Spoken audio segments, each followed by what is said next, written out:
Rusty Wallace with a preview of the Sonoma Toyota Save Mart 350 and some talk about the big street race, which is coming up any minute now. You said they're blocking off roads this weekend? Road closures start today, Wow. and obviously they're minimal starting now, but as we get closer, you'll see construction happening around Grant Park and more road closures to come. We will be live there as your NASCAR radio station. We'll do our live show there again on Saturday with the Xfinity folks, and might even take a spin in one of the cars. Oh, yeah? That's what I'm hearing. They're probably going to put me behind the wheel. Really? Oh, you're not going to, you have to, because you have to drive. Yeah. You always need to drive. Yeah, no, I can't ride. It's just not right. The world according to Rusty Wallace. That is going to be a heck of a race. That will be the last broadcast for Fox before NBC takes over at Iowa Speedway. So it's going to be a heck of a race, though. I mean, everybody loves road racing. And every now and then we find a new star that pops up through road racing. What about Shane Van Gisbergen? Sure. That's right. Last year? Yeah, he was in here a couple of weeks ago. We just met him, yeah. Oh, you did? Well, guess what? You knew he won Saturday in Portland. Yep.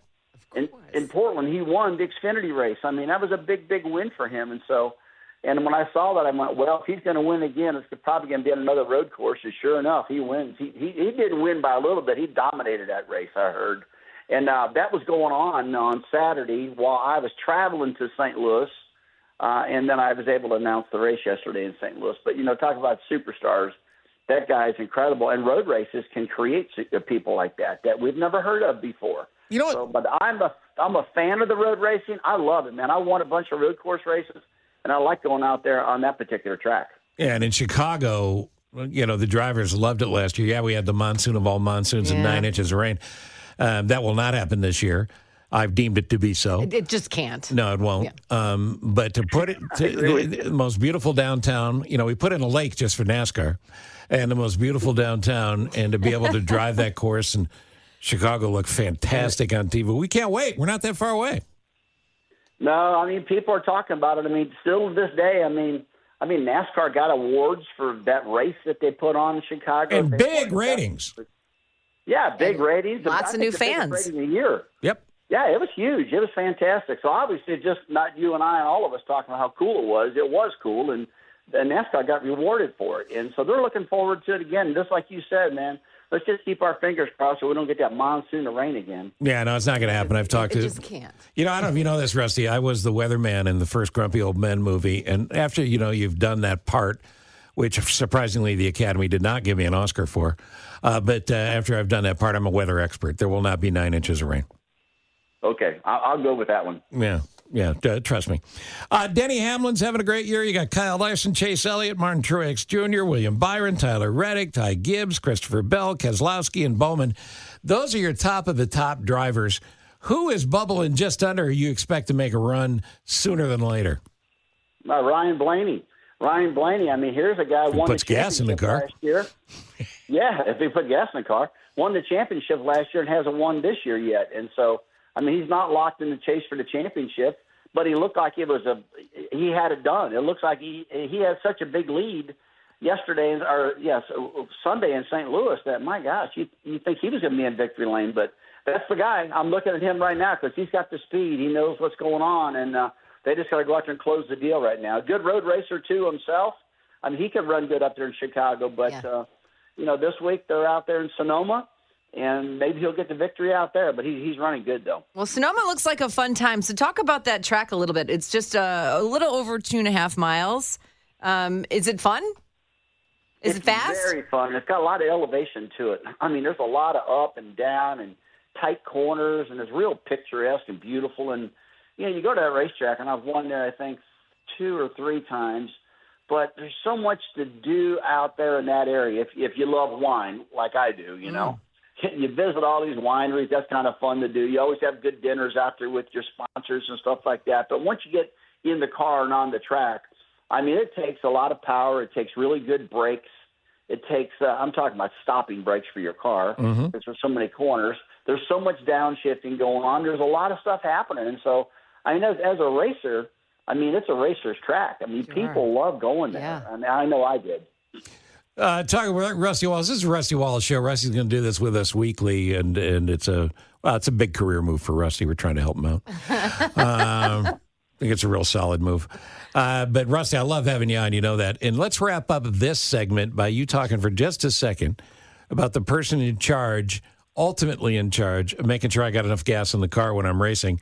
And is it different than the guy that has to make sure my tires are ready and running? Yeah, it definitely is. I mean, everything falls on the crew chief, basically.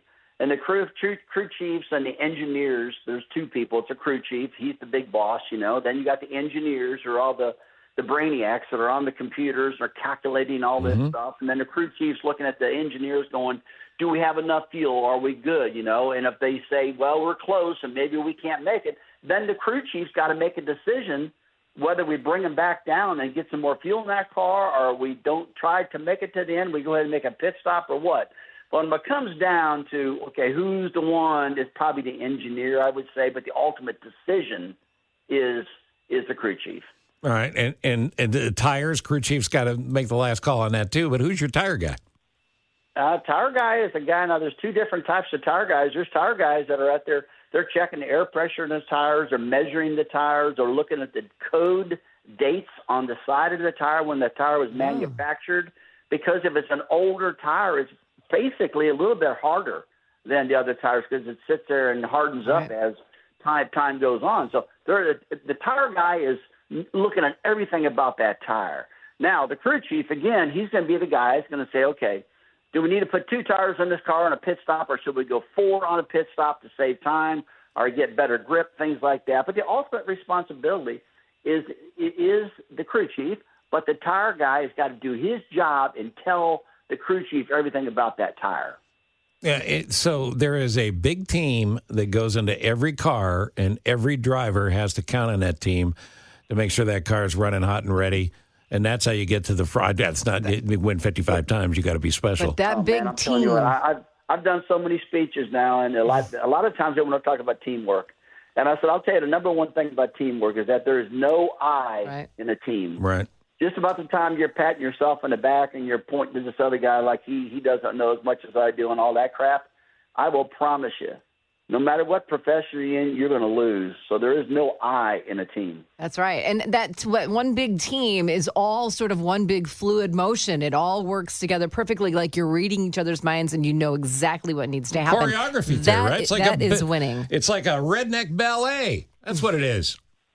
Well, the choreography word you just used, you're exactly right about that, because when I was driving, they said, man, what's making you and Robin Pemberton or me and whatever other crew chiefs I had, Buddy Parrott, when I won 10 races in 1993, what's making you guys just read each other's minds? I said, man, I go up to shop all the time. I go to lunch with these guys. We talk a lot. We debrief a lot, and they just know my expressions. They know what I'm thinking. And in order to be really a great racer, you got to have a crew chief that can do that. And that's the reason, in my opinion, that Chad Knaus and Jimmy Johnson were so doggone successful. When those guys were together, they were the best buddies. They hung out all the time. They did this and that. And then as life went on, they grow apart. Chad does a different job. Jimmy decides to do this and do that. And it dissolves itself. But boy, every now and then, you get on the same page, and, man, you make it happen. That's right. Rusty Wallace and the Rusty Wallace Show on the Big 89 WLS. We appreciate it, man. We'll see you soon in Chicago, but get out there and have more fun. Thanks, Rusty. Okay, guys. Thanks a lot. Great talking to you. The world, according to Rusty, continues. By the way, isn't that cool? Did you guys know that there's no gas gauge in a race car? Kind of figured. So, no gas gauge, no Sirius XM radio. No Sirius XM radio? No. What? No. There is an AM radio, though, right? Oh, there has to be an AM radio. Sure, No, yes, you the one they wear in show. their one they wear in their, yes. Yeah, no, you got to hear the show. On repeat. Yeah. All the podcasts. Yeah, 100%.